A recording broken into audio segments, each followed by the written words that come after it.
COT's base of operations is right here at thecouncilofTime.com. COT has no other outlet or venue. These are other folks who will rebroadcast. Anything COT does is by the main page here at thecouncilofTime.com. Well, it's good to be with you guys today.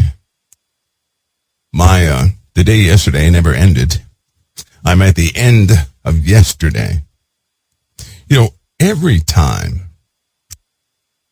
I think I'm going to relax for a little bit, something else takes place. It does.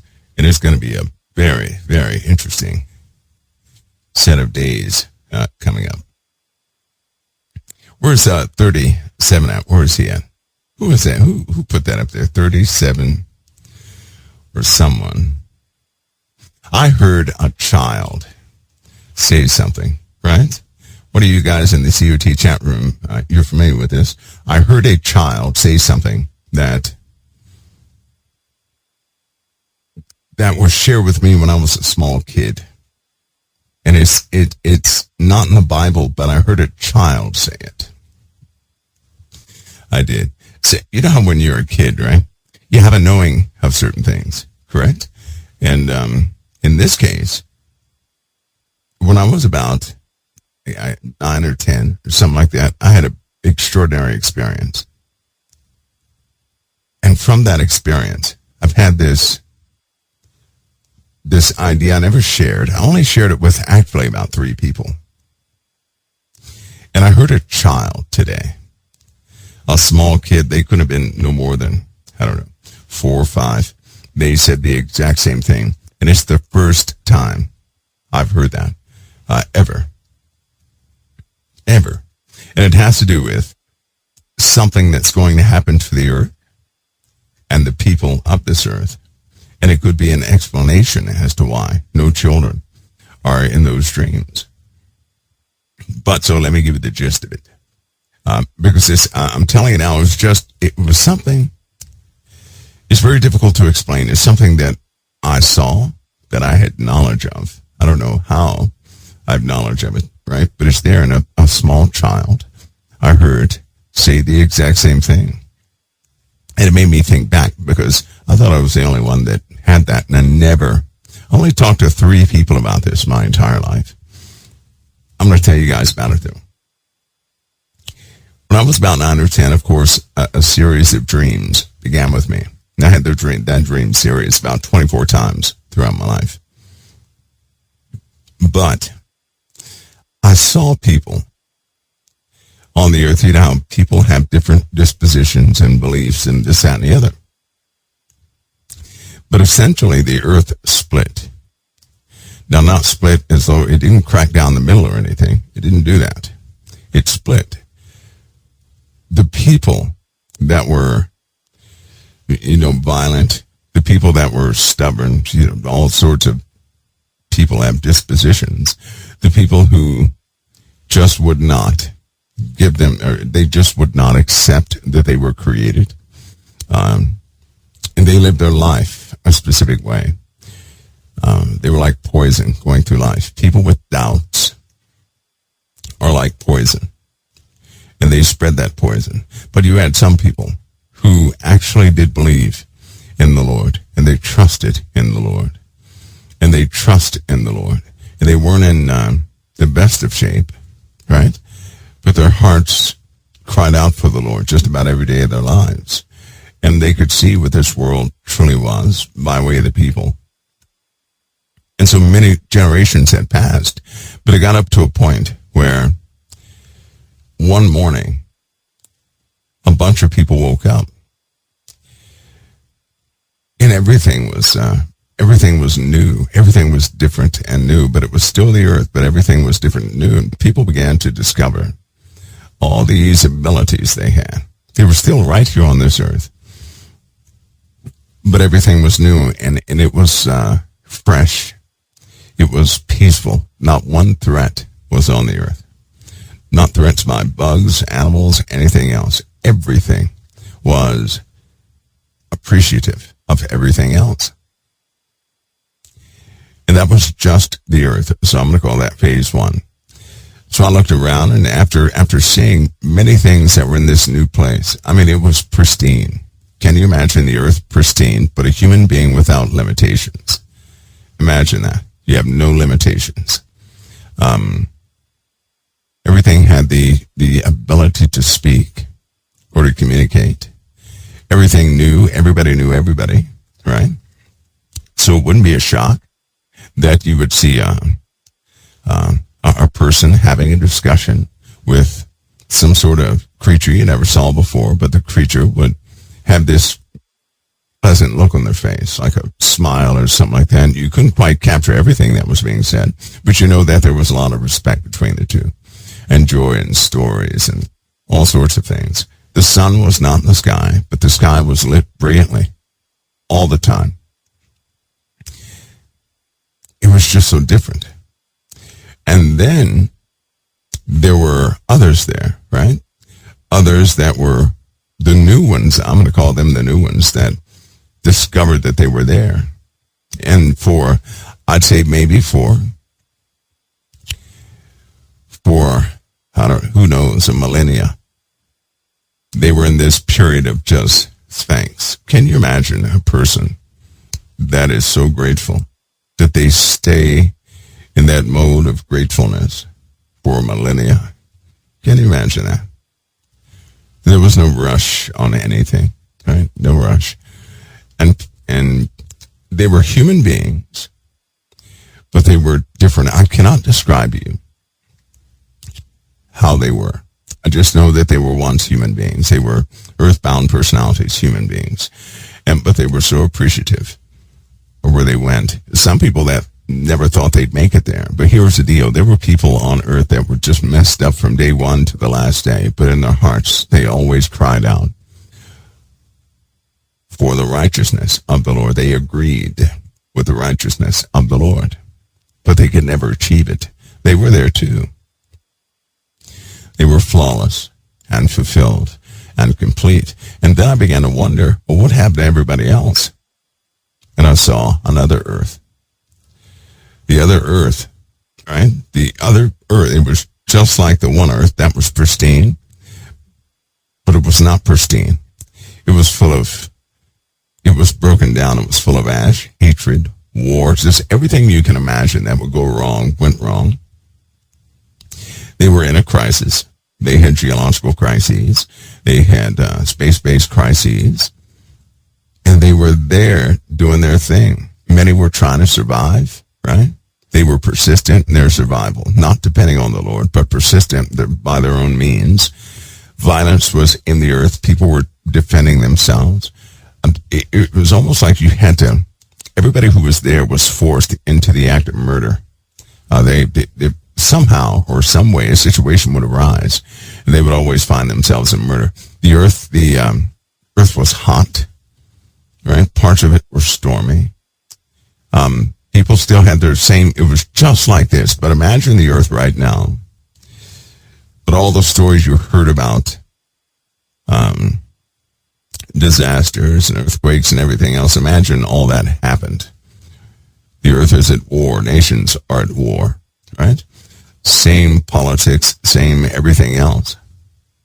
But it was separated from the other earth. And all the people that were there were stuck there. I mean, when I say stuck, they were stuck there.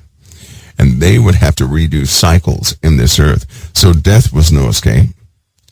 You couldn't escape through death. You were just stuck there. All right? Here's the part that when a person in life, let me see if I can explain this. Now remember, this is just something a 9-10-year-old boy saw, okay? This is not written anywhere. This is just something I never share with anybody. A person on this earth who mistreats people, abuses people, laughs at people, degrades people, does all manner of evil against a person from time to time, but they never change their ways. They have chances, right? All those people had chances. All of them, multiple chances throughout their lives. Like a moment in time would hit that person throughout their lives. And it was almost like an audible voice would tell them, this is your chance to change. And they wouldn't do it. They would go back to the same behaviors. Well, those people had to live the lives of everyone they abused, of everyone they mistreated, of every animal they mistreated, everything. So every act of violence and every act of aggression and all those acts, a person had to relive that. That was only the first part. So when they would die, they would have to live the entire. That means a person would live the life of those who had joy, but that joy was stolen by someone who did something disastrous to them. And there was no escape. They had to know their victims. They had to know those that they did something to. Even the animals. You know how people abuse animals? They're very cruel to animals. We're not talking about those who would prepare them for food and things. No, we're talking about people who just like to abuse things. They would also have to endure what the animal endured. And that was one of the most horrific things a person could go through, because you didn't have the power of speech, but you had the cognitive mind of reasoning. All right, so you would find yourself in situations in sheer pain, sheer this and sheer, it was just awful. So a person had to understand, they had to know every victim they ever touched in the wrong way. And that was their, they had to go through that. That was just not good. Right? This other place where everything was pristine and everything else, that was only the first stage. That was the first stage. It was almost like a time where people would actually get used to a brand new way of doing things. And it was enjoyable every step of the way. They were still learning. There were still things people had to do. It was the beginning of their life. That was the beginning of their life. There were no limitations. Everything was different. You know how the sky looks right now, right? On the pristine earth. I'm going to call it the pristine earth. You look up in the heavens and it's untouchable. Right? Stars all over the place, this, that, and the other. It was not like that on this pristine earth. You could literally look up and go somewhere, anywhere you want to go. Nothing was off limits, right? Nothing was. So it was creation without limitations. Yeah, that's what it was. And everybody knew everybody. But it was fulfilling. Anyway, that I wanted to share that with you guys because a child recently said the exact same or something very similar to that, because they were talking about two earths. And I never heard that from anybody. All right? So I held all that to myself. That's not in the Bible. It's not in the Bible. There's no hint of that anywhere. But I had a very detailed view into that when I was a small kid. Small kid. It's been with me to this very day. It really has. How it began right before that changeover, though, was so shocking, because right before that happened, right before that split happened, there were issues in the earth. Nothing major except wars had happened to that point. Nothing. But then mankind began to change fast, right? It was almost like a big part of the world became very aggressively violent in all sorts of ways. And then when you know it, right after mankind, with drugs was a big deal. It was a big deal, right? So people doing drugs was a big deal. Right after that drug moment, drugs, it was just consuming everybody. A lot of people, I'll say. But right then and there, something had happened. And that was it. The split took place. Before some of the major natural disasters, that split took place. Before some of the greatest wars that would consume just about all life on the planet, the split took place. But many people were left in this plane, right? They didn't go to the new one. They weren't in the new one. They were here. And again, the people who stayed here on this earth that was full of wars and geology was corrupt and everything else, those people, they knew about Christ, but they did not choose him. They did not choose Christ in their compassion. They did not choose Christ in how they dealt with people. They did not choose Christ in a myriad of ways, and they harmed other people And they seem to have, they always had someone to point a finger at. They never took responsibility for anything.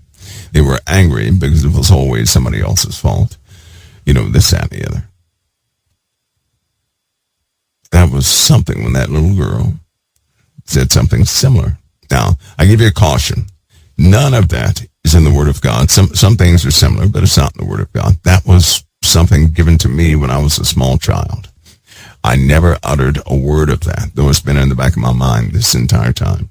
Right? You know how sometimes you have something so impressive that you ask the Lord, well, how does that even fit? How does that fit in your word? That doesn't fit your word. But that's why I'm devout to the Word of God, not dreams, not visions, not any of those things, but to the Word of God, right? But that he did give me when I was small. Now, could mean something similar to that, but I saw what I saw.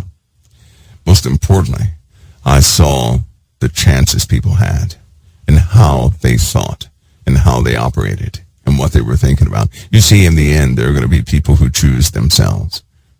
They're not willing to sacrifice anything of themselves for the sake of somebody else.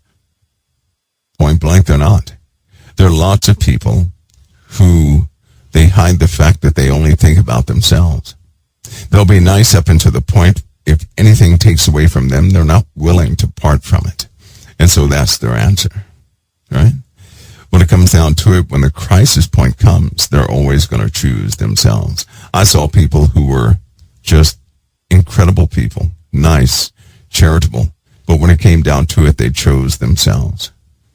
They wouldn't even suffer a cut on the finger for somebody else. They wouldn't do it.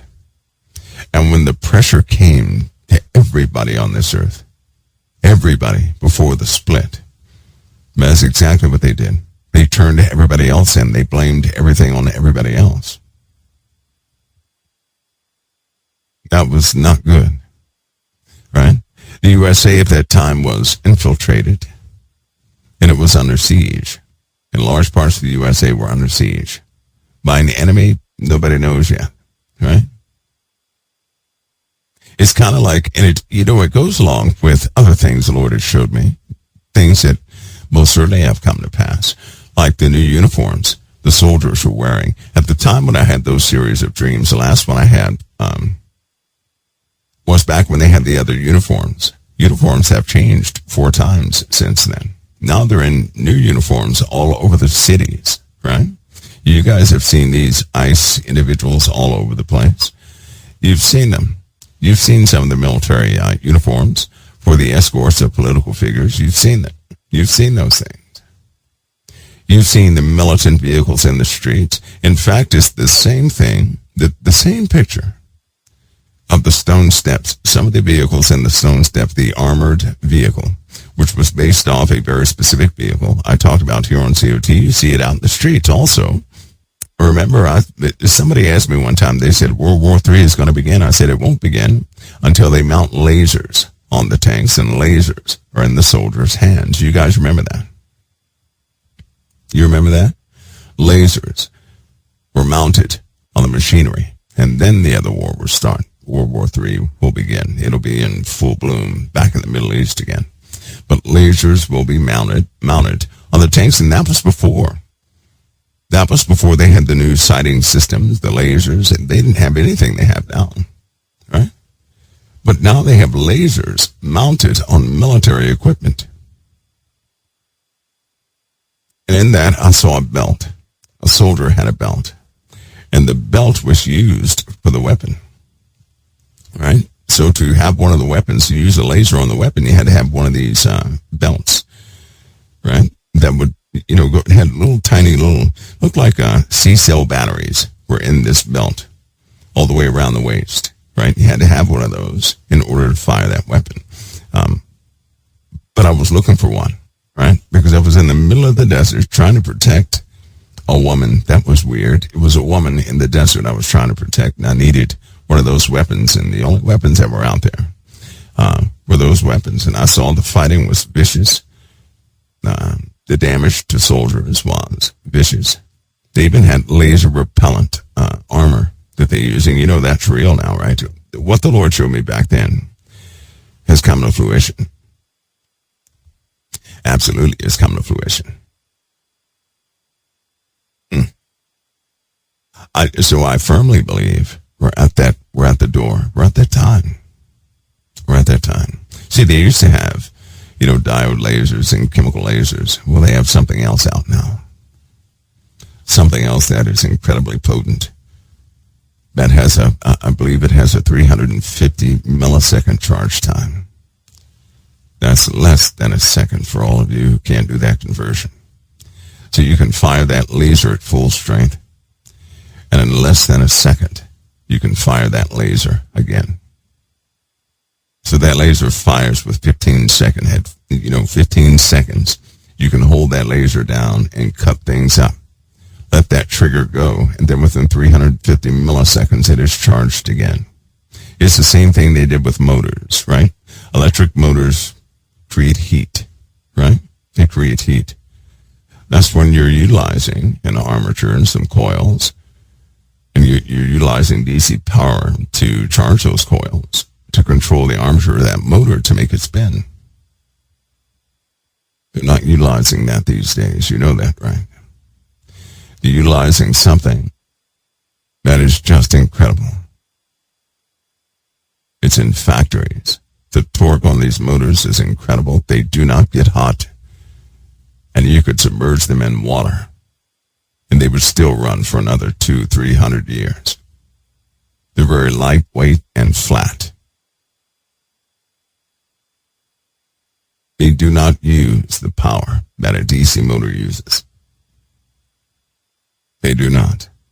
But they can handle 100 times more of a load than any DC motor could. These things are incredible. They are incredible. Anyway, these things are out there, right? Which means what they've been showing people, but I'll give you a hint of something because I really can't say it. I'll get myself in trouble, but let's just say that propaganda since the 1950s has been very important in the USA. Not propaganda for other nations, but citizen propaganda has been very important. You see, if you know the facts about anything, so will everybody else know the facts about that very thing. So they can't let you know the facts. They cannot let you know the capabilities. They cannot let you know the breakthroughs. Because if you know the breakthroughs, so will all the other countries. So will all the enemies. And if you do that, you're going to lose your edge. So civilians are shown things by way of propaganda that's likely 200 years behind what's deployed in the field. Does that make sense? Hopefully that makes sense. That means there are certain mysteries you're just not going to know in this form. You're not going to know them. People are going to continue to believe the narratives given to them because of the limitations they constantly advertise on the news. But I will tell you, mankind has solved a great many things. They've gone much further than most can imagine. Many things are possible that unfortunately civilians will not know about. They can't. And if any of that gets out to the civilian population, they're going to ask for everything else to be uncovered, so they can't let any of that stuff, that futuristic stuff, slip out. They can't do it. You guys do understand that, right? So don't expect it. It's not going to happen that way. If they showed everybody a breakthrough, a medical breakthrough, that was just an enormous medical breakthrough. But in that breakthrough, right, people would begin to deduce that, wait a minute, in order for that breakthrough to be possible, they have to have this type of technology. That opens up a can of worms. They can't do that. So there are certain things you'll never know about. What do you know? That's in the Word of God too. These men hold mysteries that they will never tell about. They can't, because the moment it's known, the enemy will also know. See, we live in a world now where the idea that's let loose can actually be put into practice overnight. If the enemy knew something was possible, they would invest everything they have into it. Just so you understand this simply. If, say for example, I represent a corporation, I do, and I have a secret, so I don't let that secret out, but one day it slips. Well, the man in the bushes corporation has developed a technology that does this, that, and the other, and it actually works, right? Now, when that gets out there, everybody else thought it was impossible. Just by that going out into the world and being verified is going to motivate people to throw resources in that area, and they will solve the problem. The issue is, enemy states are going to solve the problem. Everybody's going to solve the problem. And when that problem is solved, I lose my edge on everything. I lose my edge on everything. You guys who understand that? I tell you, it's all going to go back to weaponry. That's why the military-industrial complex puts a seal on just about everything, because it will all track back to them. And if the enemy knew the weaponry that was possible, right? If they knew that weaponry was possible, they would throw all the resources into developing their own. All they need to know is that it's possible and verify that it's possible, that somebody has done it. Because see, if all of us have a mind like this, that if he can do it, I can do it too. That's how your mind works. If you see someone doing something, right, and you verify it, then in your mind, you know it's no longer impossible. And solutions will begin to just come into your brain. That's how things work. But if you hide it, if it's left in that plausible area, and you cannot verify that somebody has actually accomplished something, then you'll say, well, maybe it's possible, but I just don't have time for it. Because you'll see it as a lost cause. Nobody can verify it, so why would you dump your resources and time into it?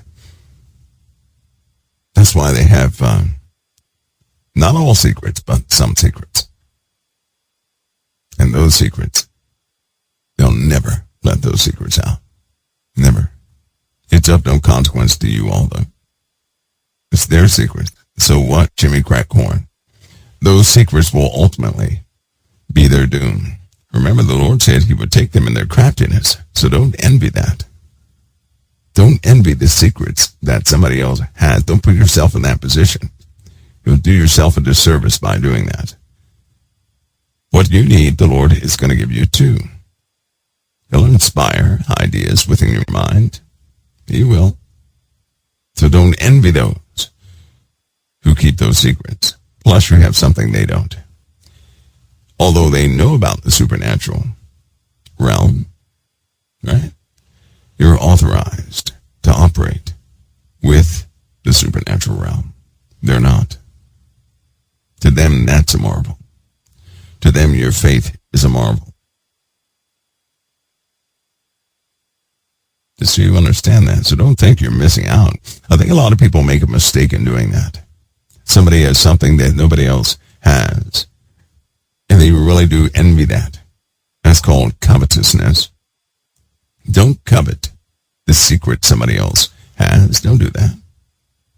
Don't do that. Maximize your life with what your Father has let you know about. How about that? Utilize everything in your life to maximize it. Because let me tell you something you may not think of.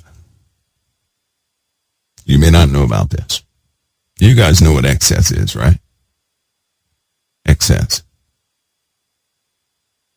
Now, I'm going to have to say this carefully. This is not a guilt trip, and no one should take this the wrong way and start just giving away everything. Don't do that. You got to hear the whole thing first, okay?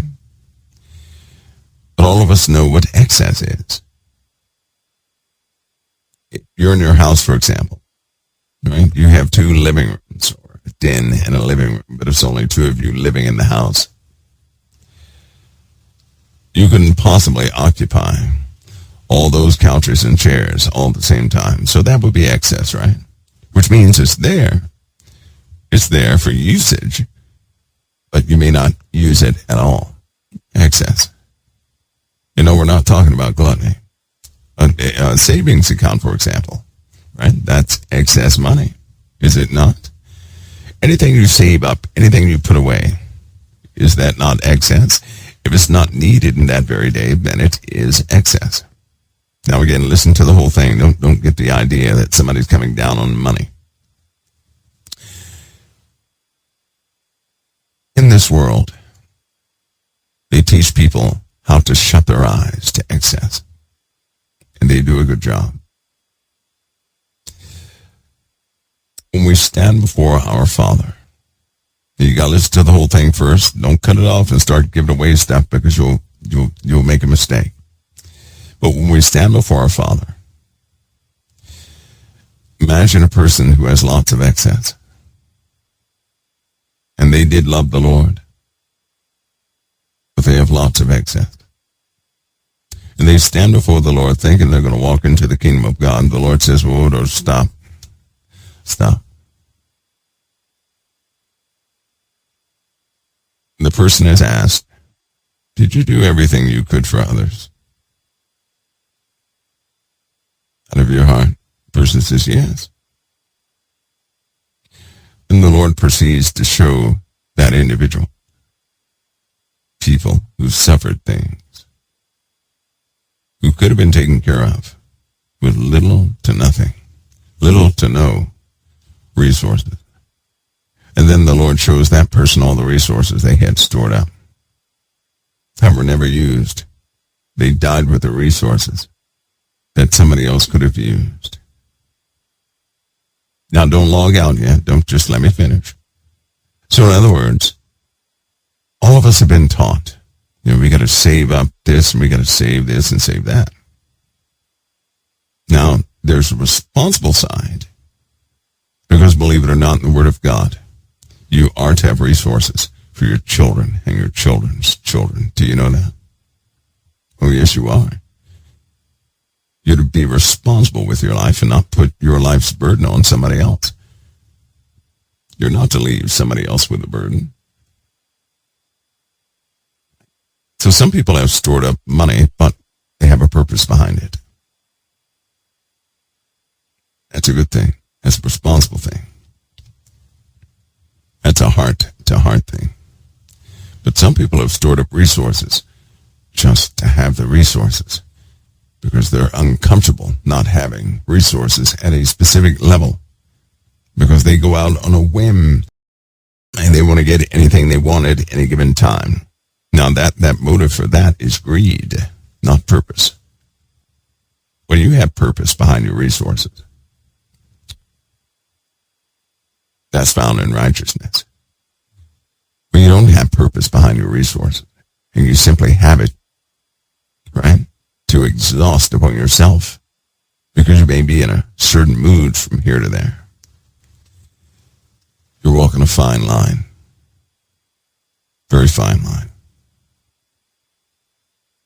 There are a lot of people who have tiny bank accounts, some no bank accounts, and some huge bank accounts. Now, you can't judge anybody with money and say all of them are just, they shouldn't have that. That's wrong. They should, if they do it responsibly, right? There are many who need that. They're going to have that. They do it for their children and children's children. But there are some who have. And they only want more just to have more. They have no purpose for it except to spoil themselves, except to be comfortable. Listen to me. They want to be comfortable. They never want their life in anybody else's hands, including the Lord's hand. Do you hear me? So they're not dependent upon the Lord. They're not. They're dependent upon their money. And they want their money there so they can feel comfortable. And they amass that money because they like to buy things for themselves all the time. In other words, they provide their own happiness. Right? It's already written in the Word of God that the Lord put he would just love to establish his children with resources. The problem is, those resources change people. They do. They change people. All of you folks who are business owners, you know this for a fact. Money has something connected to it. And when that money comes in, so do those things connected to it. There are spirits connected to money. They're going to follow money wherever it goes. Now, I'm sorry for everybody else, but when you have a system that is prayed over by priests that are not of the living God, that's anointed, so to speak, and full of symbology, and it goes out all over the world, and when people use that money, they get a specific thirst by those spirits, right? You're not going to tell me that's holy. God did not make the money. Man made the money. Man anoints the money. You probably don't believe that, do you? Where the money is made, I'm telling you it's anointed. But what happens when the righteous have it? It's only a tool. Now, if you begin to covet that money, you're going to invite the power of those dark entities into your life.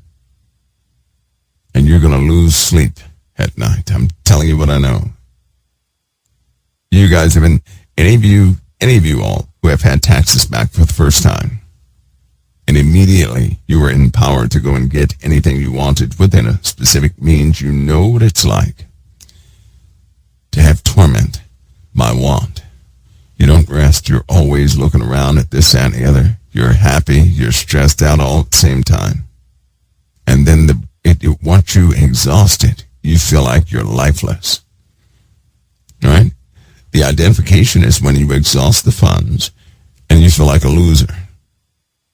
When you exhaust the funds, when you spent up all that money that you had those plans for, because you thought that money, for some reason, you thought that $2,000 was just going to make a difference in your entire year. And then when you ran out in 15 days, right, you felt like you made a big mistake. You wasted it all. You blew your chances at the other. And the things you purchased, you don't even use. Listen, the things you purchased with those lump sums, you didn't even use, or they broke or blew up, or something didn't go right with them. That's part of the curse that goes with it. Because anytime we operate based off greed, anytime we operate based off these spiritual motivational points, a curse comes with it. And that curse is when whatever you get with that lump sum you got, it will turn right back into dust. It becomes useless. It does. It'll become useless. That's a principle, by the way. But an if the people who got that tax return, right? The sober people who received the tax return, and they just simply said, "Thank you, Lord. I can take care of these responsibilities." They're not thinking about a new, electronic device or a new this or new that. They're thinking about responsibilities. And they start thinking about other people. And they sow into other people's lives, right? When they go broke, they will have accomplished things. They do not share the same spirit as those who blew it, right? And something else happens. Whatever they invest that money into flourishes. Now, what you think about something? The person who has a righteous motive behind that unrighteous money is going to be blessed and both be a blessing to wherever that money goes. Why? Because they did not allow the spirits connected to that money to get hold of them. They operated by the Lord's principles the entire time. So whatever they do with that, the money is going to be a blessing, and whatever they did with the money is going to be blessed. Versus the person who gets the money and all they can think about is themselves, and they begin to operate by greed, by covetousness. They see somebody with something, they say, "Well, I want one too, I'm going to go get it," right? That everything they buy is going to break It's going to go into nothing. It'll be stolen. And that money will end up being a curse to them because it's going to depress them. It's going to make them feel like they messed up. That happens all the time, by the way.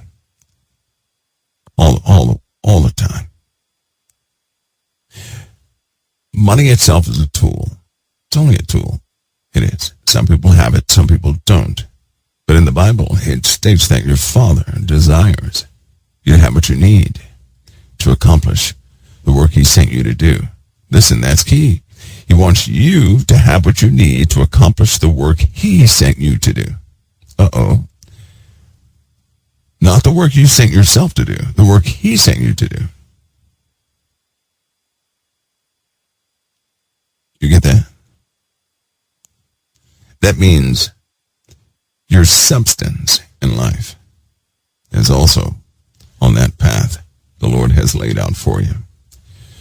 Take it from a guy who assigned himself many missions in life that only took. Take it from that guy. You know, when you're assigned, you have to, hey, I'm going to do this for this, and this for that, and this for this, and this for that. You're assigning yourself missions. Yet the Lord has sent you for something. And normally, what the Lord has sent you to do, everybody speaks against. Kind of like a calling. Anybody ever have a calling, but then you mention the calling and everybody else says, nah, that's not it. Right? You ever have that?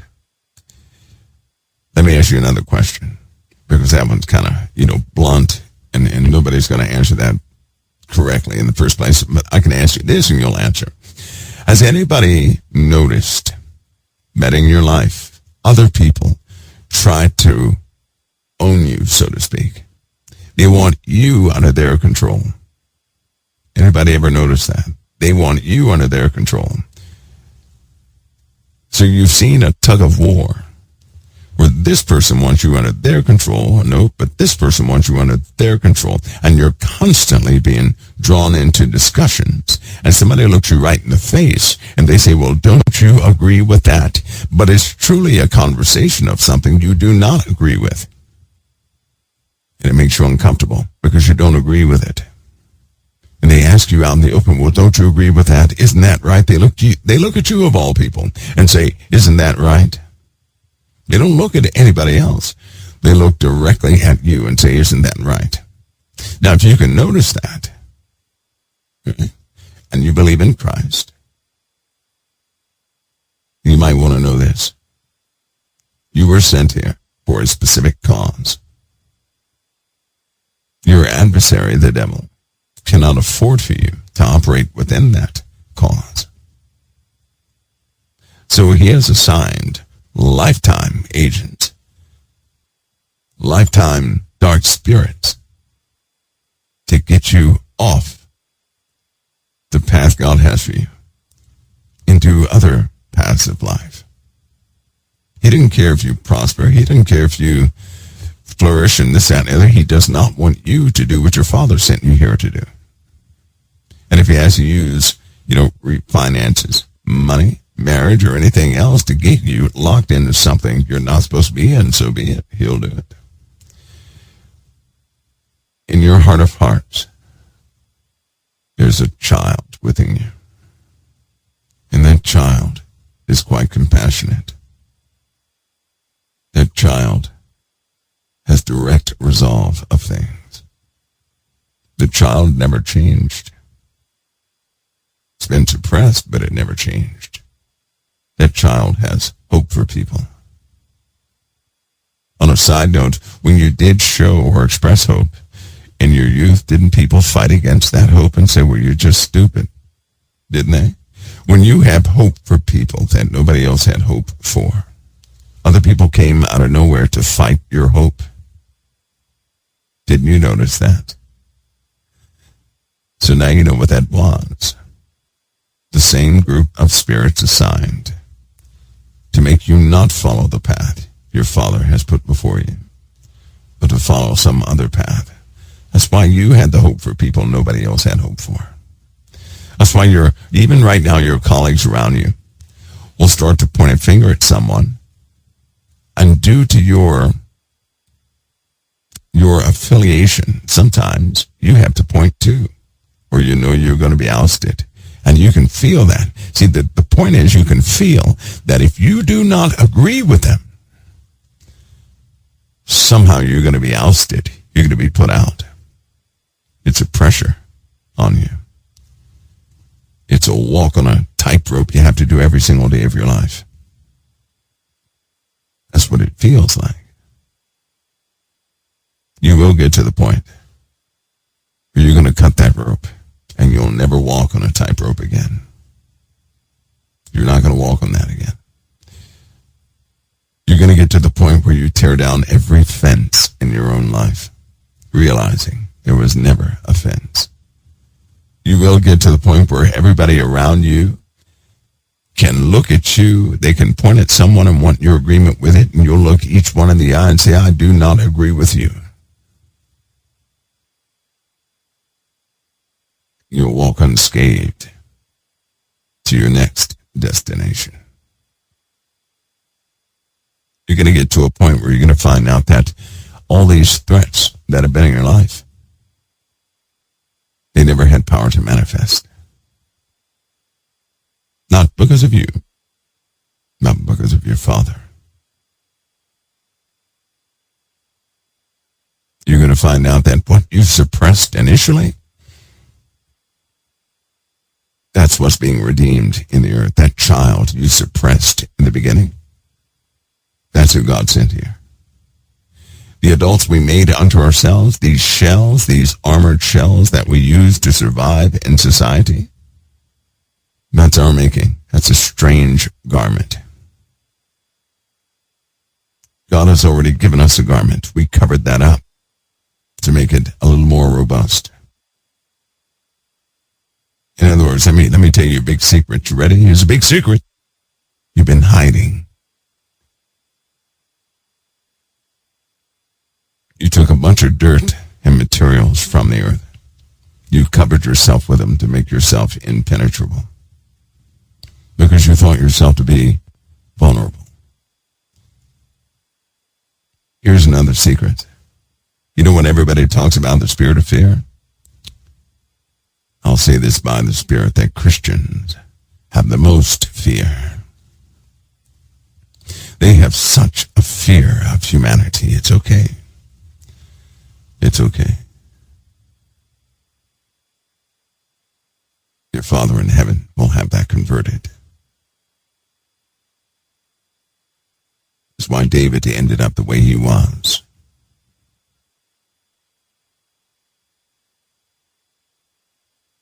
Your greatest enemy in the spirit realm and in this realm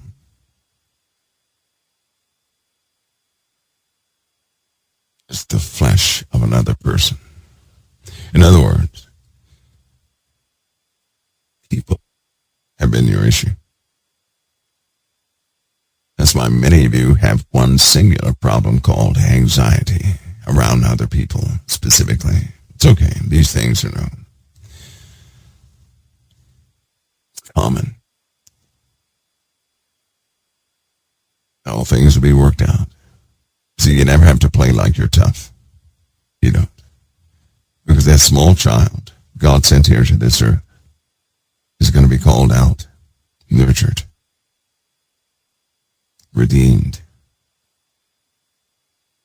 And all of us will break that shell we created unto ourselves, finding it to be useless.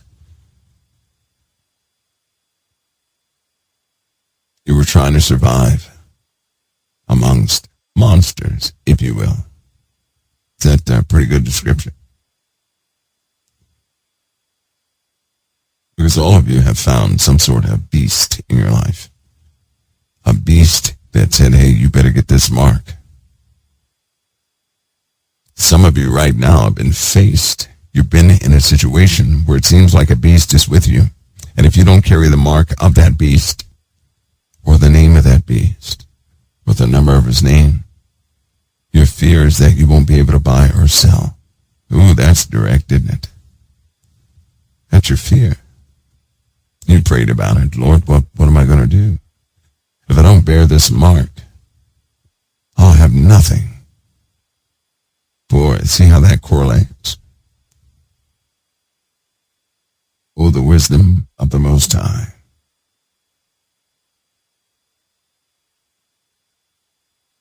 Just in case you don't understand that. How many people have found themselves in a relationship and the only reason you put up with the stuff you put up with is because you feel you can't make it any other way? Your fear is that if you leave, you'll have nothing. You'll be homeless. You'll have no resources. That's your fear. The mark, as it turns out, is the title of being connected to somebody else. Does that make sense to you now? Make sense?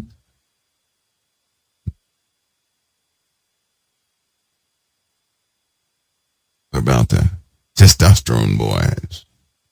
We have to be a specific way or be looked at in a specific way in society. So we can never appear to be too compassionate. That's not acceptable in this land of do or die, is it? So we bear the number to be counted amongst a group. We carry the number of a name, don't we? We have to be counted amongst a group, never the outcast, but counted amongst the group. You never want to be the one. They teach you this in school. You don't want to be the one. That's the different one. You know, the one in school that didn't have what everybody else had. Everybody made fun of that one kid. It teaches a person not to be the outcast.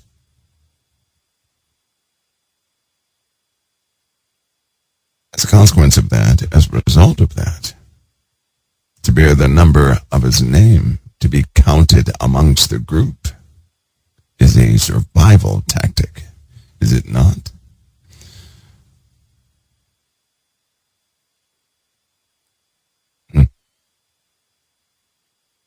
Groups, you know, you have to be a part of a group. Because if you're not part of that group, you're an outcast. That's very uncomfortable when you first start out this process. Lord's wisdom is incredible, isn't it?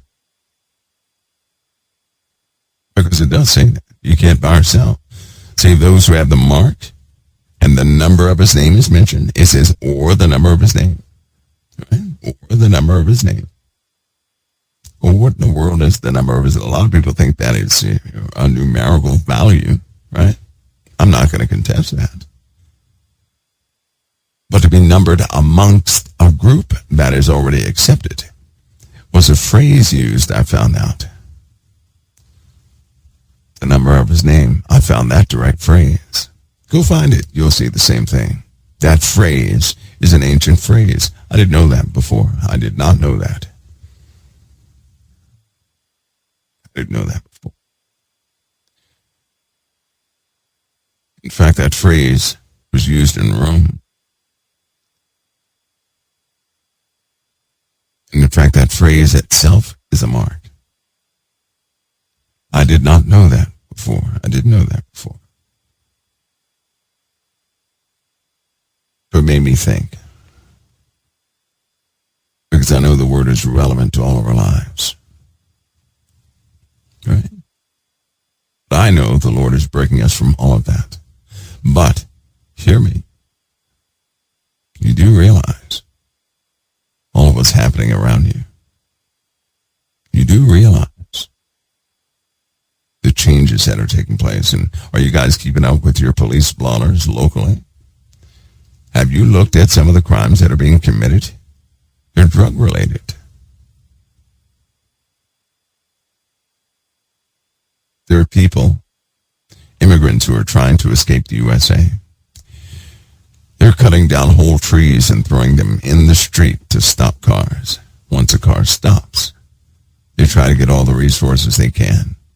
They're trying to escape the USA. Do you know that? Home invasions have increased. What was it, 80% this month? Home invasions. Of course, it normally does, but these types of home invasions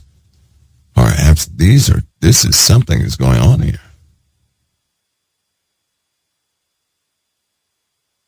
In about 1 out of every 5 cases, they keep naming a certain ethnic group. It's starting to get strange, people. See, when they cut the drugs out, the addiction still stays. The people are still addicted.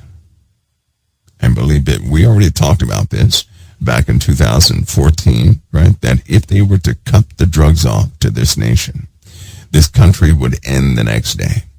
People would go through withdrawals. They'd steal, rob, do anything just to get a fix. Many would kill themselves through chemistry, wouldn't they? Now, methamphetamines, that's been interrupted a bit in this nation. There have been a lot of busts. I mean, a whole bunch of drugs have been recovered. As a consequence of that, you have all these addicted people out there, right, of whom their body is trying to readjust normally, but that's painful for a person when they come out of that process. So they're doing everything that they can. Those people are doing everything they can possibly do to get the next fix. They're doing everything. One guy slept in the chimney of another guy, but now it's turning violent. It's turning violent. You have too many children who are beating up their parents, going back to their grandparents and threatening them, doing things to them, all because of drugs. And it's getting worse and worse and worse. Anybody who has not had an addiction, methamphetamine, opioids, all these different things are chemical dependencies. So what that means is once you start taking these things, it changes the chemistry of the body. It becomes a part of your body. And when you take that away, your body has to go through a painful readjustment of about 21 days.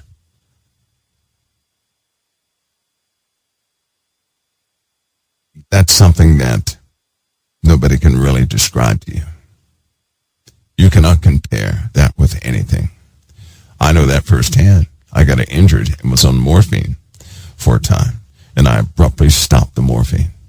When I came to my senses, because I was in a coma for about 4, 5, 6 months. I was in a coma on a morphine trip.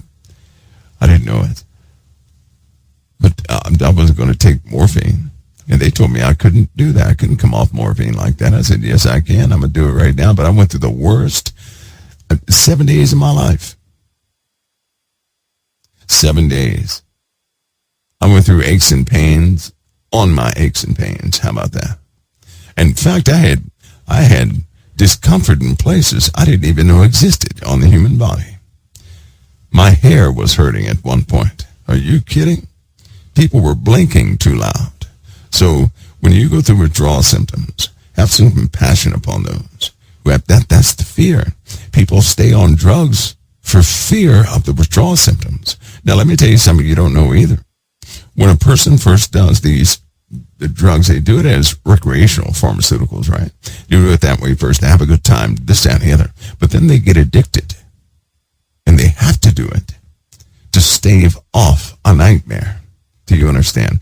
They don't do it to feel good anymore. They do it to stave off the nightmare. That's when they begin to steal and pillage and do all of what they do to get the drugs. They're so afraid of the withdrawal symptoms. They're afraid of them. They're afraid to face the withdrawal symptoms. Do you hear me?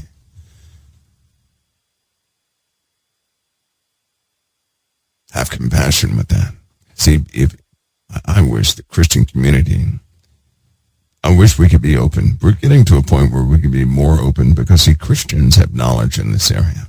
By the way, we're sinners saved by grace. But unfortunately, we like to hide our own past so that nobody points at us and says, oh, you did what? Oh, boy. Because if we could share those stories, we could be of a great help to those who are going through these problems. We could. That would change everything. Instead of being a point of a hindrance, we could be a place of help to a lot of people. We could. Still hopeful we're going to make it there. And we'll do just that, but have that understanding. As this continues, things will naturally, they're going to get rough. They're going to get rough. Very rough. And did you guys feel the heat today?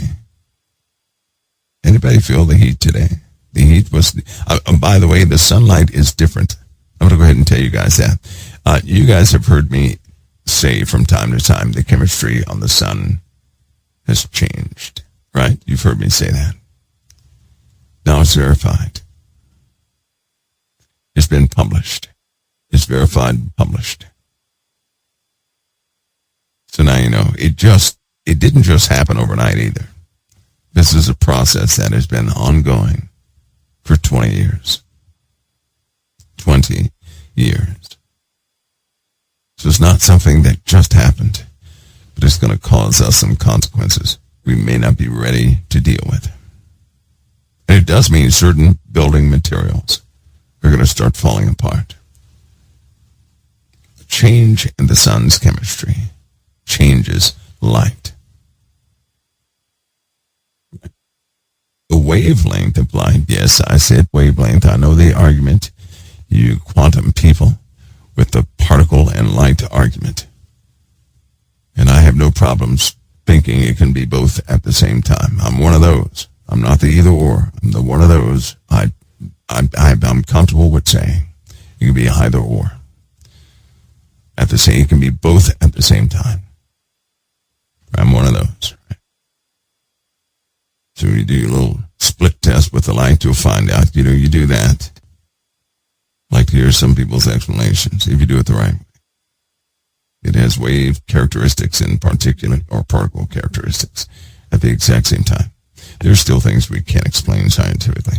Jimmy crack corn, it happens. But the light of the sun is different. And it will affect materials on the earth differently. And our bodies differently. It will. Our atmosphere is like a protective filter. UV will increase.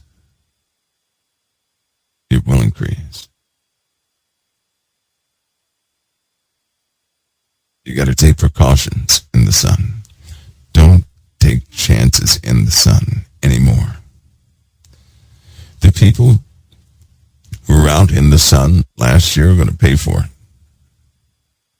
They're going to pay for it. Those who were out in the sun a year before that, they're going to pay for it. You guys have got to use protection. Please don't be one of those people saying that the Lord will protect me. Because, let me explain this.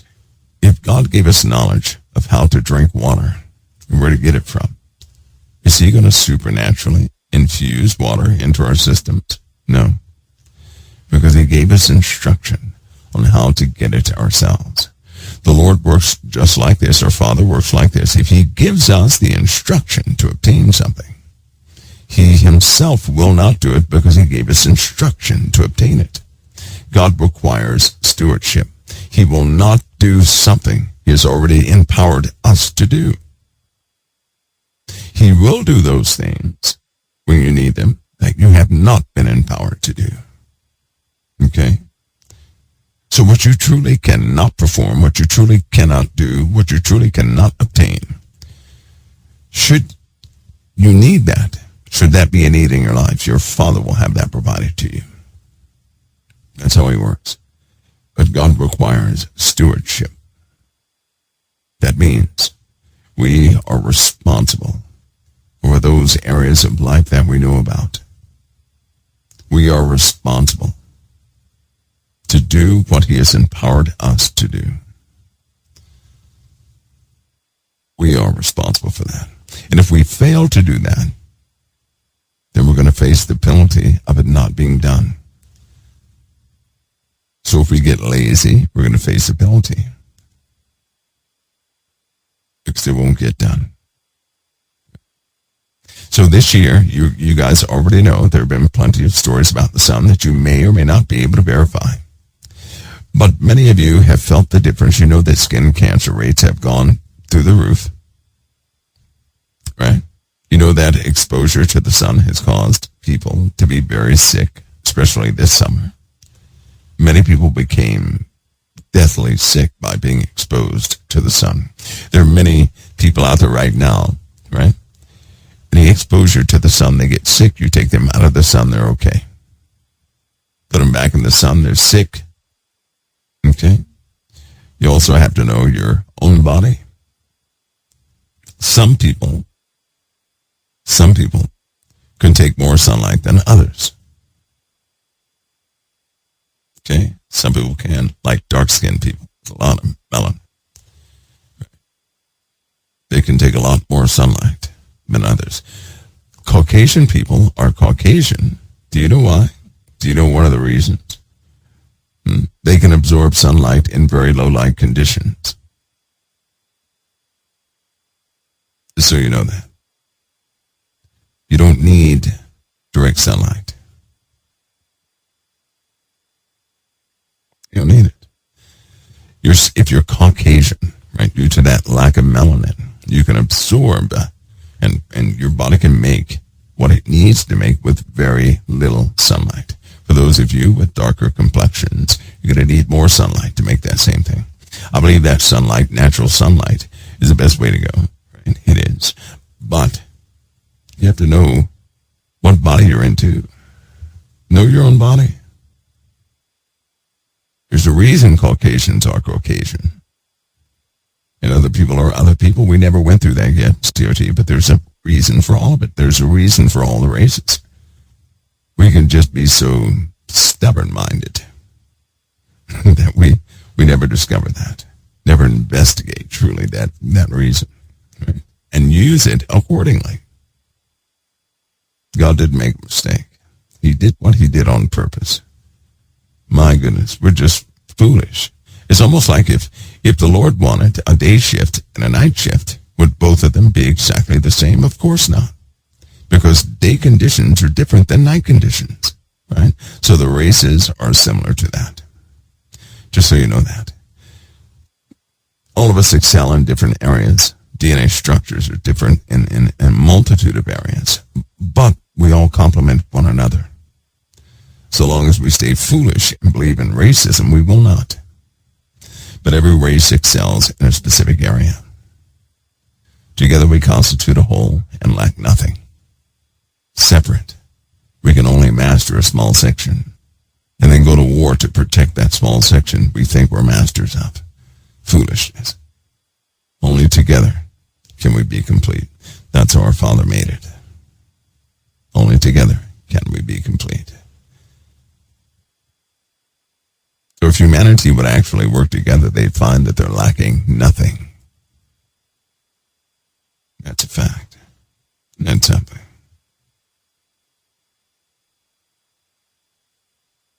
All right, I'm going to take a break. I'll be right back in a few minutes, everybody. I'm just jib-jabbing today.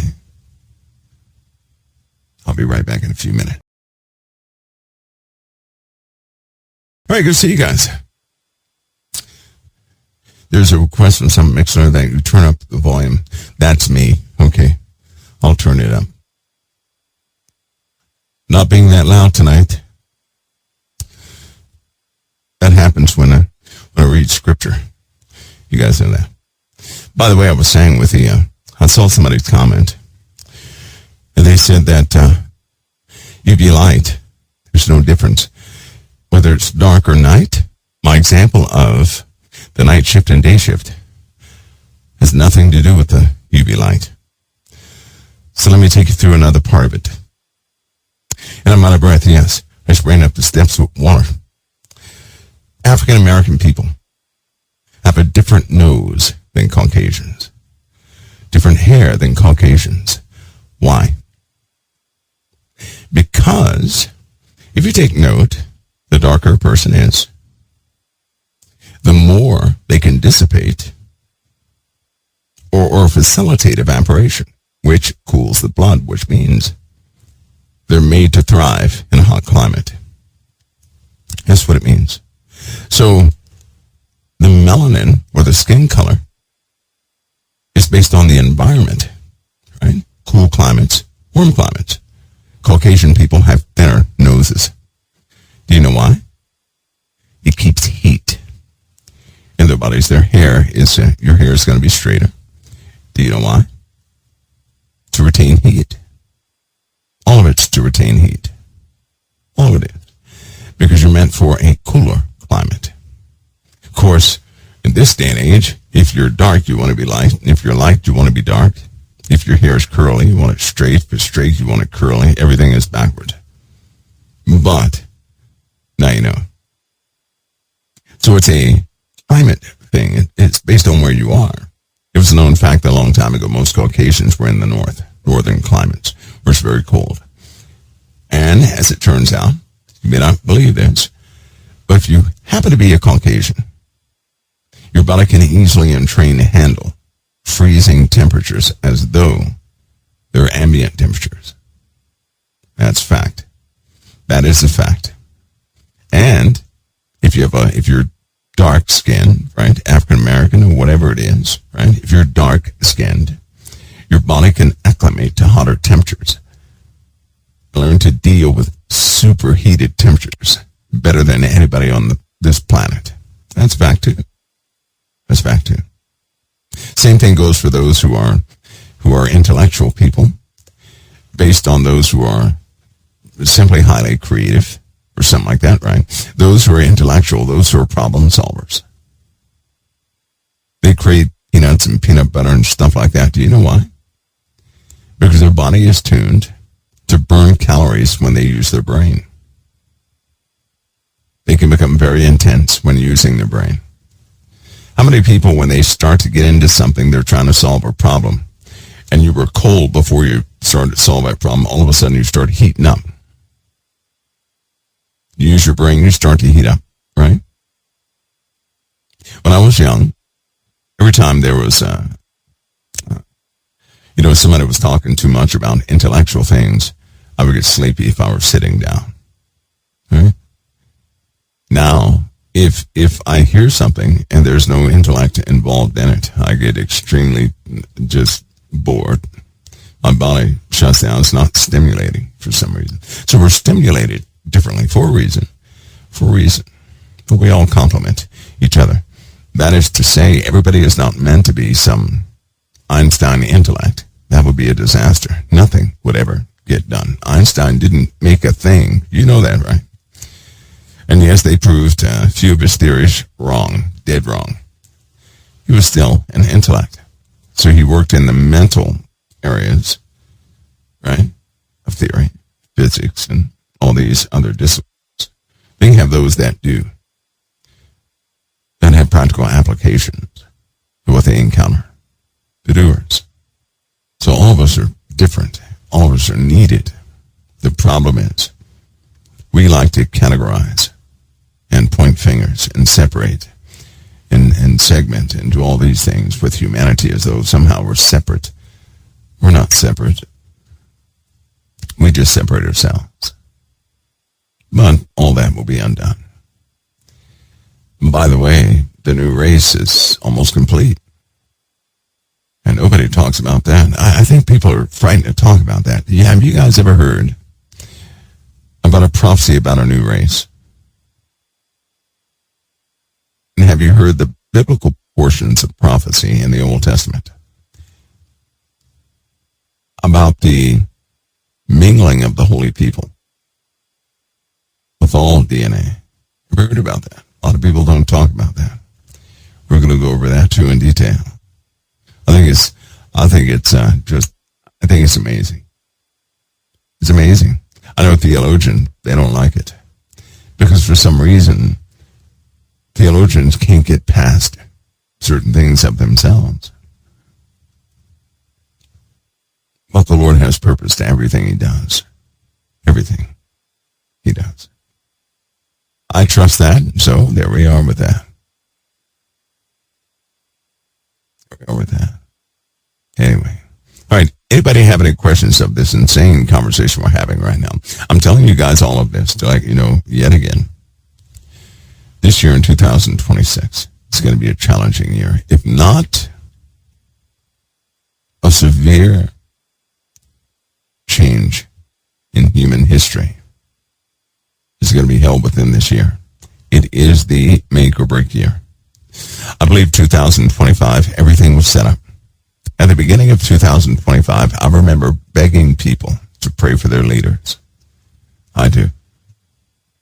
And do you know why? Anybody know why? I can see darkness and what it's trying to do. Somehow, the Lord has given me insight into what the enemy likes to plot. And I can see it coming.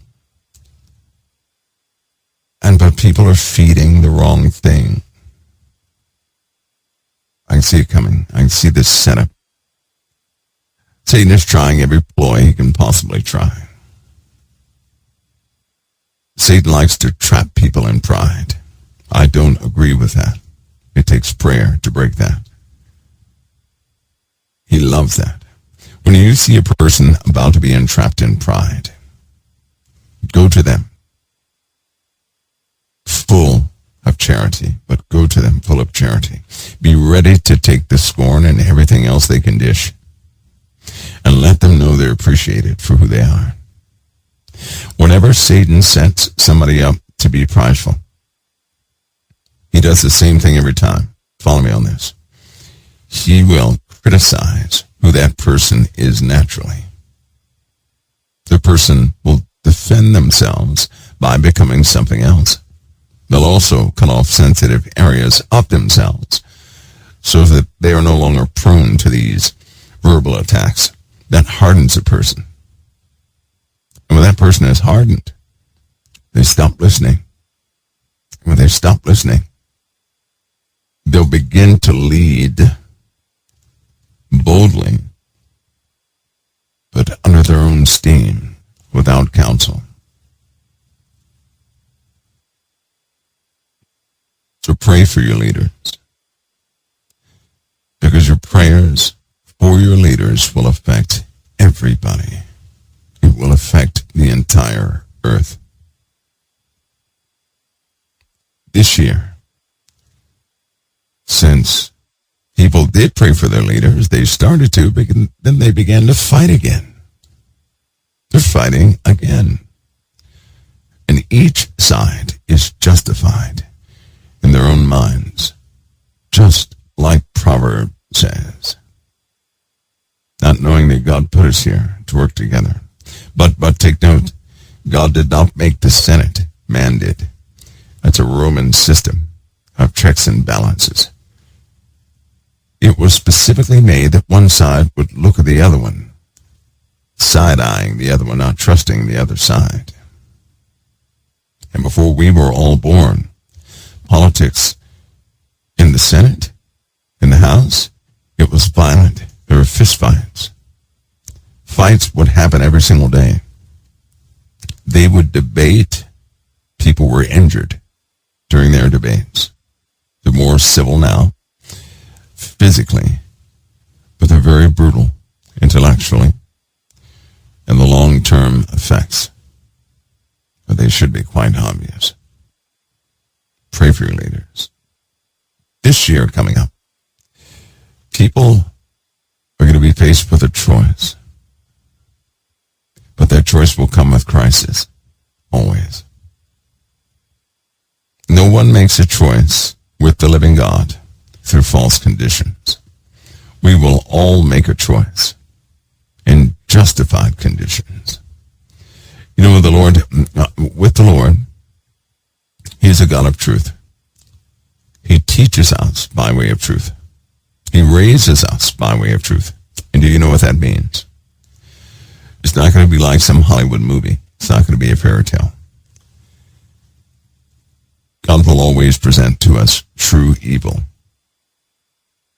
and true good, and we will choose between the two.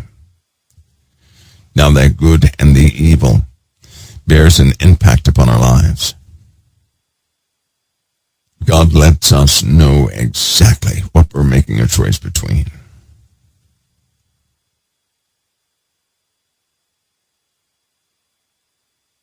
That's what we're going to face this year at a crisis point. We're going to see it, true evil. Get yourselves prepared to see real evil. Not this hint of evil that man has encountered thus far, but true evil. And at the same time, true good. You'll have to choose between the two. The integrity of you is in the balance of what you choose. And what you choose will have a heavy outcome. See, in the days past, it was almost like we could get away with not choosing. Right? You guys know what I'm talking about. Something would happen. You can just sidestep it. No big deal. Right? You could sidestep quite a few things. You'll not be able to sidestep this time. You won't. That thing, that choice you're frightened of, you're going to have to make. Many of you have been pushing off a choice, choosing between good and evil of a specific thing, and you've been pushing it away further down the line your entire life. You're going to have to face it. All of us are going to have to face it. Leaders of nations have made their choices. And this world is going to change like none of us ever anticipated.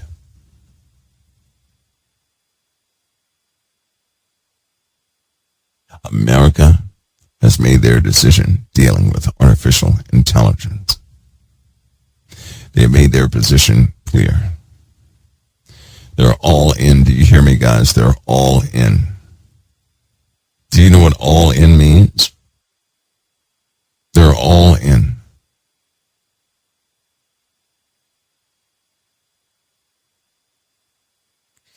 The industrial age was one thing. AI is going to be something else. I know there are lots of people who may not understand AI because there are a lot of voices out there talking about AI, but they may not necessarily know the intricate details of AI. AI is it's very complex. And I hope that with what we do here in COT, you guys will know it. You'll become subject matter experts with AI to a degree. You'll really have an understanding of it. So you'll realize what you're dealing with. In fact, reality itself will be questioned. It will be. Through certain solutions, all of you are going to know that there are possibilities that someone had to have mastered a while ago. And if they mastered, let's call them domains, a long time ago, what has man truly accomplished to date?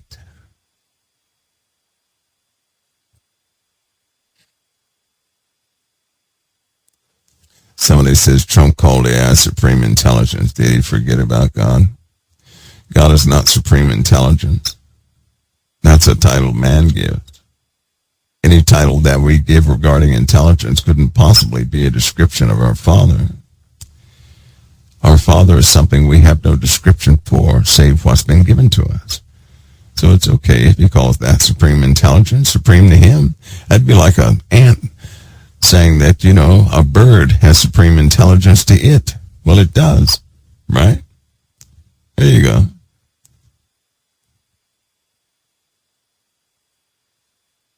There you go. They're going to unlock some dimensions this year. One will be on display for the whole world. Many people are going to go back to this realm of spiritualism very quick. It'll be a coping mechanism for what they're facing.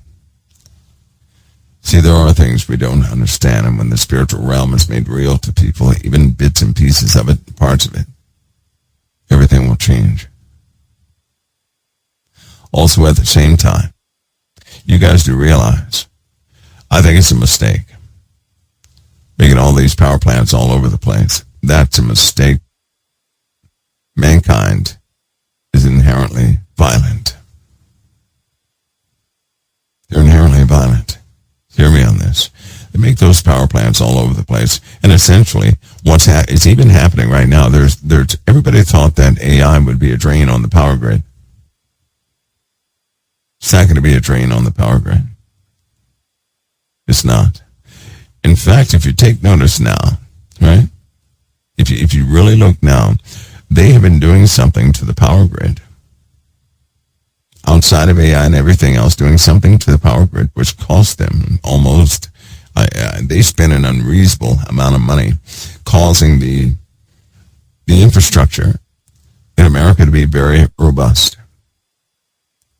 Right? You know the poles that you guys see up on the roads? There's something underneath the ground which is just as important as what you see up on the poles.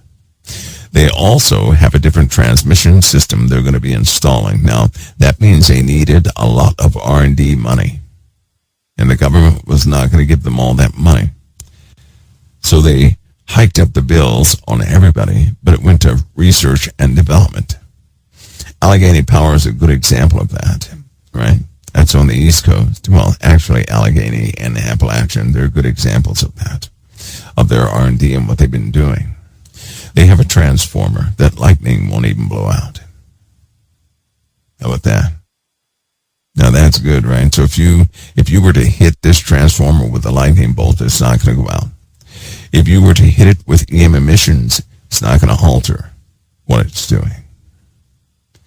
They had to make the power grid robust against EMPs. That's where the money's been going, right?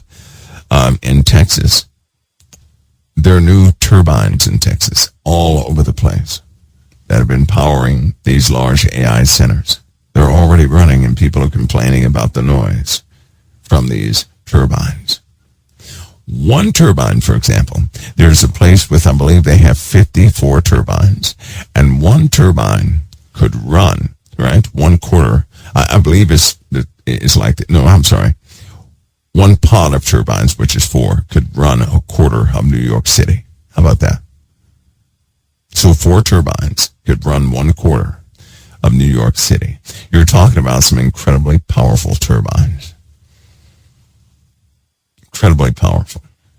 And they have a storage system that they're actually utilizing the earth for that storage system. Think of a battery, right? A lithium battery, LiPo4 battery. But think of that battery with open components.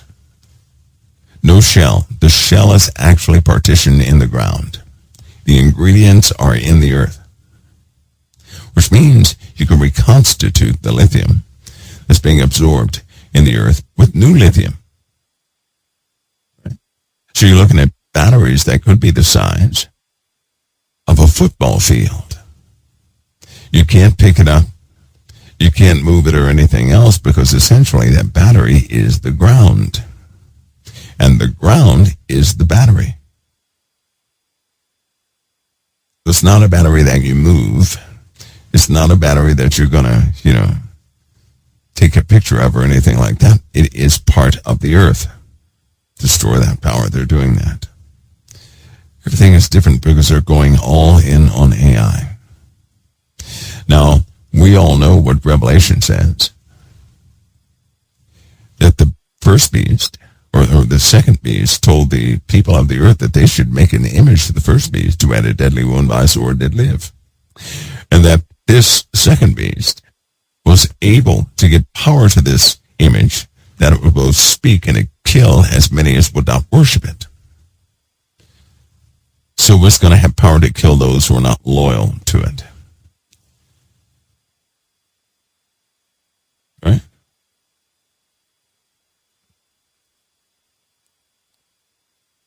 AI is made into a self-sustaining system, an autonomous system that can operate on its own without human intervention. It'll be given the capability of self-repair, of exploration. Its reasoning abilities are mind-blowing. There is a test underway right now. You're not going to know it. People have been fooled on television. I have. You know, AI has been around for some time now. It is not new. It's been around for a long time. Populace has been fooled for some time. You're going to learn about that publicly. It'll be opened. They're going to put it on somebody and say, well, they fooled you. Since 2016, you guys have been fooled.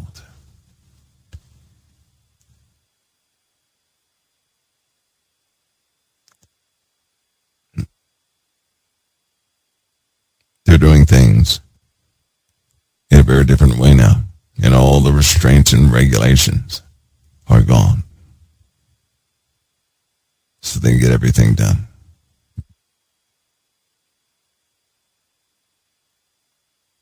They're gone. Somebody can figure out the lithium battery. Think of it this way. Think of a lithium battery, right? Think of a lithium battery. You take a lithium battery apart. You start seeing the minerals inside, how they're stacked in layers, this and the other. Now take the shell away from that lithium battery. You know, the labels and the names and all this and the other, and think of those same ingredients being in the earth. That's all you have to do. So in essence, that little lithium battery with those stacked layers would be in the earth with multiple stacked layers. Much more potent than any lithium battery you could package. It's in the earth, which also provides for natural cooling and absorption, for heat dissipation. Now imagine that dug down to a depth where if it explodes, it's not going to harm anybody up top, but it will be totally absorbed by the earth. And when the material is exhausted, that's exactly what you do. You port that material down into special geoports where it's absorbed by the earth harmlessly and utilized. And then you replenish those exhausted minerals to cause that reaction again and again and again. That's why they started to create the new batteries, glass batteries, which are super efficient, right? And just so you know, solar cells, okay? Everybody's familiar with solar cells, right? Solar cells. Solar cells at maximum can harness 25% of the sun's power at max, 25%. That's all the physics is going to allow that material to absorb, to use, to utilize. They have materials now that can use 98% of the sunlight produced in the power. That means a 1 inch by 1 inch panel would produce 800 watts of power. That's what it means. Think of a 1 inch by 1 inch panel, right? That's 1/64 inches thick, producing 800 watts of power. Now see if that doesn't blow your mind. That's mind-blowing. That is absolute efficiency on a very different scale. Now they hope to have these out in March. In March. Now here's the part that when somebody announces something like this, or you read an article or something, they didn't just do it overnight. They've been working on this for a long time. A long time. Right? It's like the new motors that they have. There's a disc. There are about 5 or 6 discs inside this motor. They're flat. They're lightweight. And if you look at them, it looks like just copper lines coming out from a center. But if you look closely in those copper lines, those are actual circuits stamped. Rows of circuits stamped, which means it uses 75% less copper than any other motor around it. It's extremely lightweight, right? So a motor that weighs 500 pounds, you can take a 15-pound motor to do the same job the 500-pound motor can do. The torque is the same. The efficiency is different, right? Because the motor is based off high voltage and static, not amperage, static. Well, we all know about static. Static is readily available and can be produced in the atmosphere with a snap of a finger. Consequently, in the atmosphere, right, when you're dealing with static, when you're dealing with static-based propulsion or something like that, the atmosphere can only allow so much of a reaction, which is why they have an emulsion solution that they put it in. The secret sauce. You guys heard of a static motor, right? With a static motor, the atmosphere itself can only allow so many electrons pass through it without reacting, which means you see sparks all over the place, right? So they have an emulsion solution where they have totally gotten rid of that. No sparks, no sound, very lightweight, super high torque, right? Hardly, you're looking at 1/4 of the materials to make a static motor versus the material it makes to make an AC or DC motor of the same strength. That's a revolution. And it's already being put in factories. It's already been put in factories and then all sorts of places that run conveyor belts and cranes, this, that, and the other. They are super powerful. And here's the good part. If they were to be submerged, it's not going to bother them. It's not going to bother them at all. Each motor runs by 4,000 volts. So with a static motor, you're always going to have that high voltage potential. Little to no amperage is utilized, which means, yes, you can produce the 4,000 volts from a 3.45 lithium cell. That means one motor can run for about an hour off one, I'd say about 3 amp lithium cell. That's unheard of. But that's what they're doing, thanks to AI. See, AI has the ability to run billions of simulations, of billions of different ideas all at one time. Get the results from all of them and come out with the most efficient one. That is what's changing the world. So instead of a person sitting in an office full of R&D personnel running an experiment sequentially, one after the other, right, over the course of years, AI can run billions of experiments in seconds, all at the same time. You see what AI is about to do. We, as human beings, we have to run an experiment sequentially. Even if we hired everybody in the world to run one experiment, you're looking at a cutoff of 8 billion people, right? That's 8 billion people on the earth. So out of those 8 billion people, only about 1/12 of those are going to be in industry, and out of those, only a certain percentage. So you're looking at a maximum of probably 24 million experiments running at one time. That's it. But they still have to do things sequentially. One AI node can run billions of experiments in less than a second. What can it do in a day? In a day, it can almost run every conceivable configuration of those raw materials and parts in a motor configuration for the most efficient outcome, coming up with results that are ironclad. That's what AI has been doing. And what it's been producing is extraordinary. Things that nobody would have ever thought of. Nobody.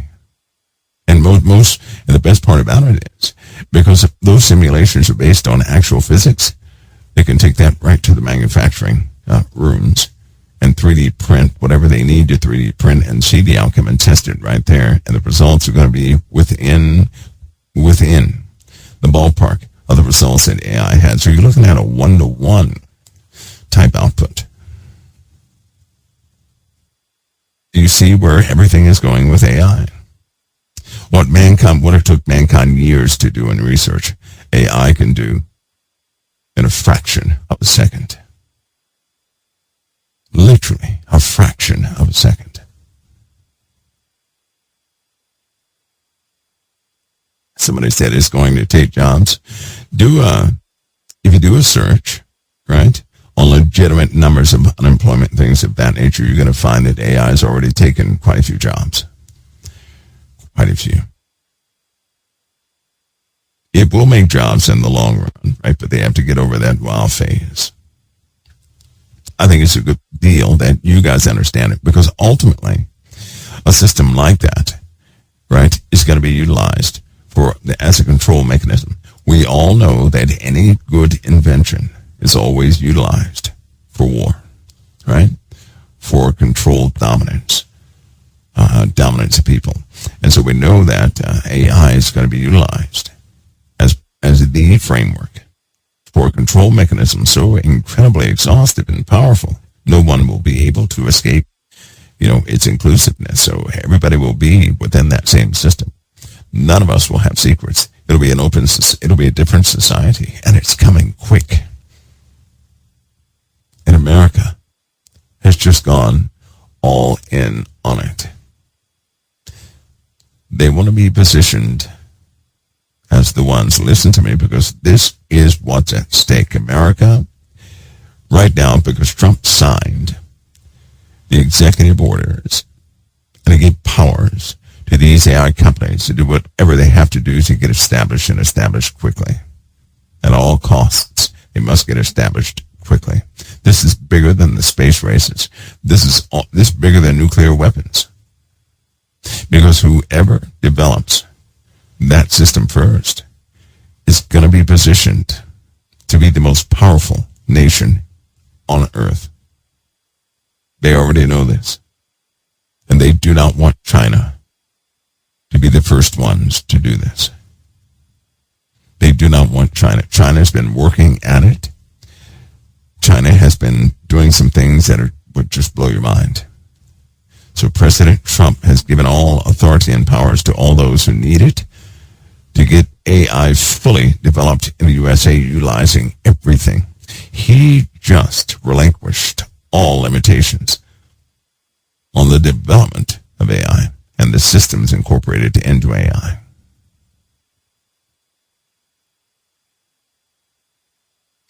Within the past few days, so you're good to go and look up the executive order to see it yourselves, and it really does grant leniency to those involved. So we're here. We're here at a time where everything is changing. And I know for some of you it feels like you're being left behind, so to speak, right?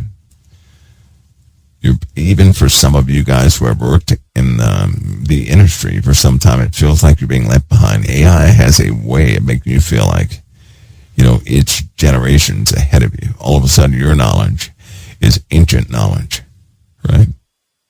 That's what it makes you feel like. Stay with it. The Lord knows what he's doing.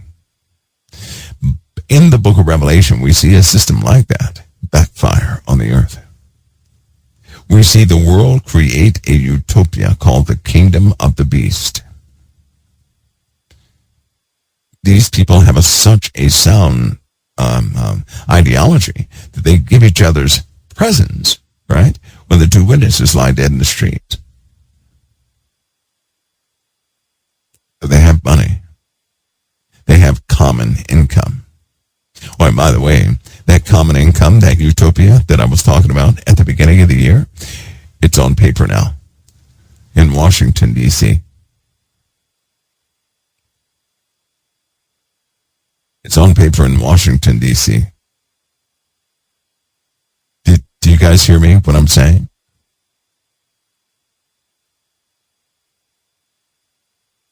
So when people are signed up for their basic pay and they like it, the same people who once said, I'll never have that, I don't trust that, I don't want that, when they get their basic pay, when the playing field is leveled, then you'll understand. One of the greatest ploys Satan could ever pull over the eyes of the righteous is a ticket to get them comfortable. If somebody came to you right now and said, hey, if you come live in this community, we're going to take care of you. You don't have to do this anymore. You don't have to do that anymore. You don't have to do that anymore. Would you go and live with them? Most people have such complaints right now, they would say yes. And that just does not bode well with me. When I hear a person complain, when people are dissatisfied, it means they're looking for relief. And I'm telling you that Satan and his boys are coming with the relief. And they're going to present that relief as though it's some good thing, some patriotic thing for you to have. And based on what I've seen, people are going to join it. They will not fight against it. They're going to justify it by whom it came through. They're already doing it. Listen to this. How many people hated Trump before he was elected president the first time? A lot of people looked at him and laughed at him, but they accepted him, not because of his performance, no. Nope. He didn't perform anything for government the first time he was accepted. He did not. Because they started to believe what people were saying. They had no proof of it until he became president. You see what I'm saying? So never think you can't be talked into something. Because people have been talked into things. And all they need is some prominent person. If Satan could get a hold of one of our leaders, that leader could talk people into things, impossible things. Do you guys understand what I'm saying? That's how Satan operates. That's how he operates. You don't think he's after the leader who influences so many? You better believe he is. Because he knows that if President Trump approves something, a lot of other people are going to approve what Trump said. He already knows that. And if President Trump came out and said something is a good thing, nobody fights it. Look at Mandami. How many people are fighting the idea of Mandami? As soon as President Trump said, he's a good guy, let's give him a chance, everybody zipped their mouths. But 5 days prior to that, everybody was talking about this guy like he was the devil incarnate. But after Trump said, let's give him a chance, everybody stopped talking at one time. Let me explain something to you, right? I believe in Christ Jesus. I'm not a puppet of humanity, nor the ideologies of humanity. So I have this problem of not zipping my lips simply because everybody else has folded to something or believes in somebody else's idea. I'm not that way. Just so you know that. I'm on Team Jesus Christ. I'm not on Team anybody else. So my views, they may not change much. But when I saw the world in one day stop talking about Mandami, they just stopped cold and abruptly. That's when the world should have known right then and there. People are not making up their own minds anymore. You're not going to tell me that everybody else came to that same conclusion the same day. That is not what happened. Something else happened.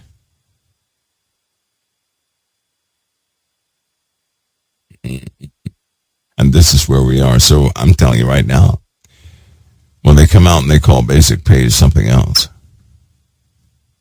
based on who approves it, nobody may have a rebuttal towards it. People will accept it if it's spoken by the right person.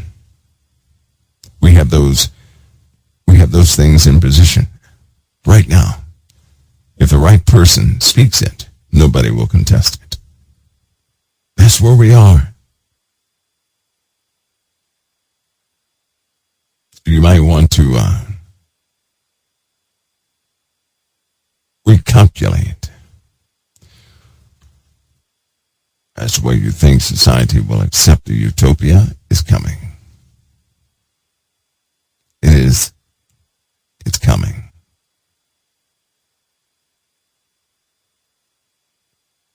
All right, folks, listen, I'm not going to hold you guys anymore. It's that time.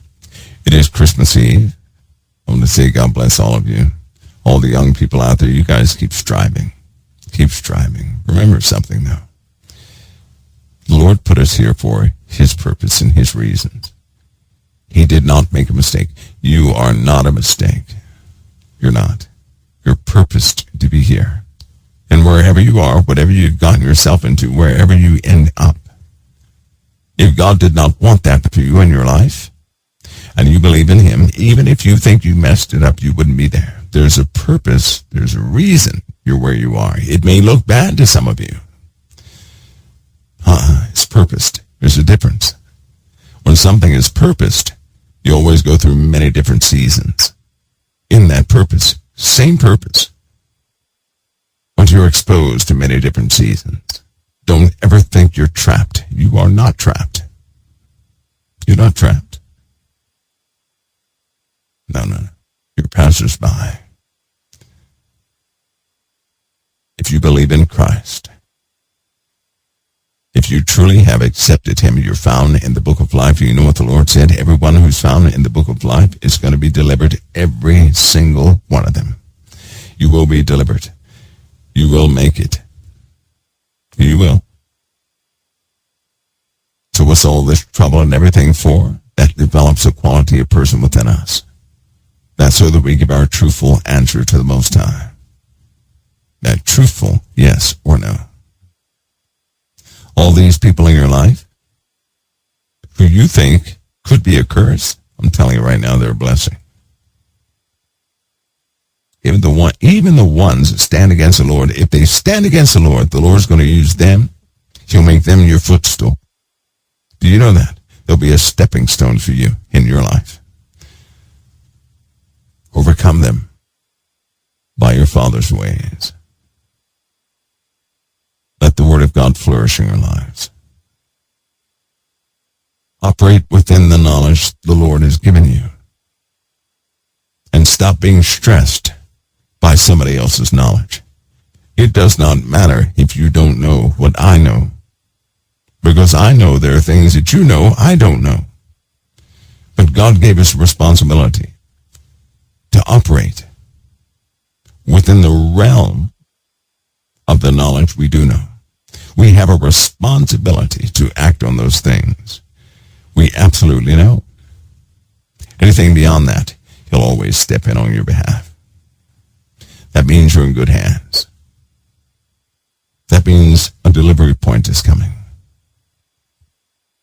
All this stuff that happens in the earth, no matter how intense it becomes, your Father's hand will just be stronger upon your life.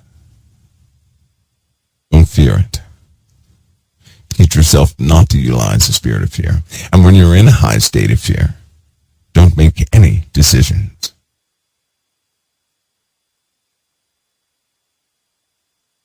With your families, remember, enjoy them.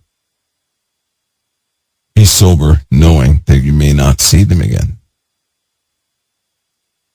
Please don't live in that deceived portion of your mind where you get so irritated with a person you need a break from them, because the truth is you may not ever see them again.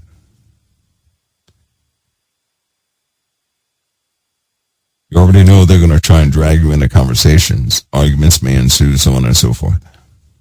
Just remember, you may not ever see them again.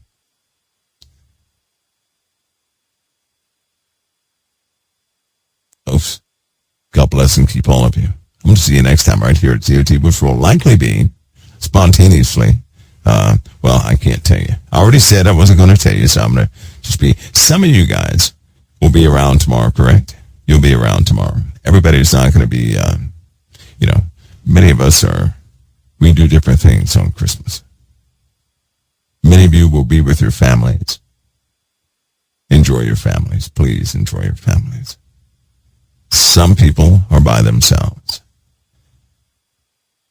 So you may hear from me at any given time tomorrow. Okay? All right? All right. Oh, there was a question I want to ask you guys. How many people here, type a 1 if you want one, if you sincerely want one, right? Don't say yes if you don't want one, but how many people would like a COT, would want a COT lighthouse? The lighthouse is about 14 inches tall. The base is about 8.5 inches base. It's got 1, 2, 3, 4, 5, 6, about 7 or 8 lights inside. It's a lighthouse. It's a lighthouse. I didn't know how many would it's just about everybody. Okay. All right. I'm just keeping that in mind in my production strategy, right? If you built it, yeah, I did build it. It's by design. It's a little something with a few surprises in it.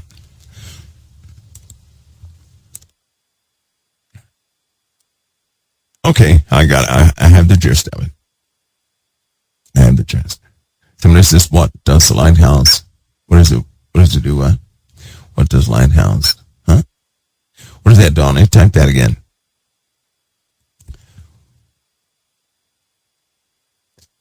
And we send dollars to help with costs. Well, the prototypes are being done now. So with the prototypes, no, because I don't know what direction it's going into, right? I'll make it a prototype. I mean, you guys are welcome to send anything you'd like. But do I need money to help develop the thing? No, I'm doing that out of pocket. Out of my pocket. I'm going to get everything right for you guys. Okay? So, because it will complement something else. It will. Just keep in mind, I like gadgets. Oh, it's not your typing is not quite right. No, it's not a little lighthouse. It's a little bigger than it's like a size of a lamp. It's the size of a lamp. Yeah, size of a lamp. Perhaps Paul said no broadcast. Okay, but I personally still may pop on tomorrow. Okay, certainly for those who, some people trust me because not too long ago, all my holidays were by myself. Right? All of them were. So I know how that can be sometimes. That can be. At any rate, does it play your piano music? It has a special gadget inside. I like to complement a knowledge base. So, and it will be, so it does a few things. All right? Does a few things. For the most part, it's let's call it an encouragement lamp. That's a good name for it. Oops. I'm going to see you guys next time right here at the Council of Time. You guys have a good time with your families. Please take note of the times we live in. And regard your families in kind. Do one thing for me. Don't take them for granted. Even the grumpy ones, don't take them for granted. Let them know. Let them know they're loved. And if you can, if they accept it, let them know why you regard the season in the first place. For me, it's a reminder of my Savior, pure and simple. It is a reminder of the Savior.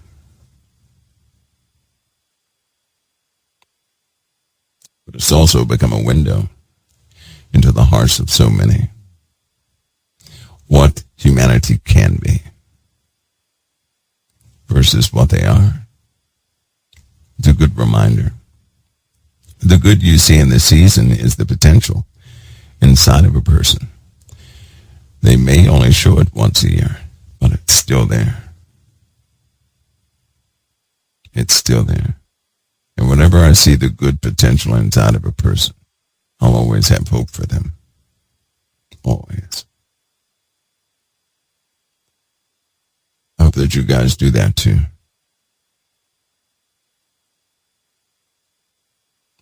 I'll see you next time right here at the Council of Time, everybody. God bless you. Merry Christmas. And as much as possible, be at peace. Be at peace. Somebody says we leave Mixler on for tomorrow. Mixler will, everything is going to shut down, but certain things will go back up again. Okay? Certain things will come back up again. especially for tomorrow. All right, so some of you guys will be able to talk in Mixler also. Mods, is that okay?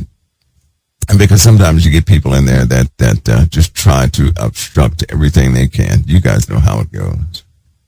You guys know how it goes. But I'll do my best. All right, I'll do my best. God bless you guys. I'm going to see you next time right here at the Council of Time. God bless.